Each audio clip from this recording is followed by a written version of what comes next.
కొబ్బరికాయ సాక్షాత్తు పరమశివుని తల అని మీకు తెలుసా? ఒకసారి పరమశివుడు త్రిపురాసురులను సంహరించడానికి ప్రయత్నించాడు. కానీ ఎంత ప్రయత్నించినా వాళ్ళను చంపలేకపోయాడు.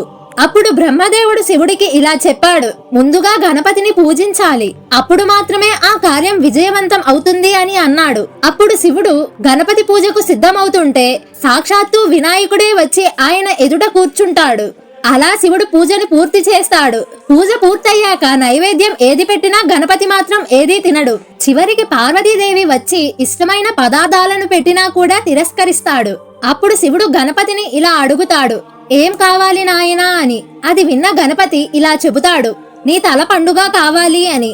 అది విన్న వెంటనే అందరూ ఆశ్చర్యపోతారు. కానీ శివుడు మాత్రం దీని వెనుక ఉన్న మర్మాన్ని గ్రహించి ధ్యానంలోకి వెళ్తాడు. ధ్యానంలో ఒక గుండ్రంగా ఉన్న పండుని ఊహించి తన శక్తినంతటినీ కూడా అందులో నిక్షిప్తం చేస్తాడు. అప్పుడే ఆయన చేతిలోకి ఒక గుండ్రంగా ఉన్న పండు ప్రత్యక్షమవుతుంది. ఆ పండుపై 3 కళ్ళు కనిపిస్తాయి. శివుడు 3 కళ్ళలాగే అందులో లక్ష్మీదేవి, విష్ణువు శక్తులు, గంగమ్మ శక్తి కూడా ప్రవేశిస్తుంది. అప్పుడు ఆ పవిత్రమైన పండును గణపతి స్వీకరించి ఇలా చెబుతాడు, ఇప్పటి నుంచి దీనిని శివఫలం అని పిలవాలి అని. అందుకే ఈ రోజుకి కూడా ఏ పూజ అయినా కొబ్బరికాయ లేకుండా పూర్తి కాదు.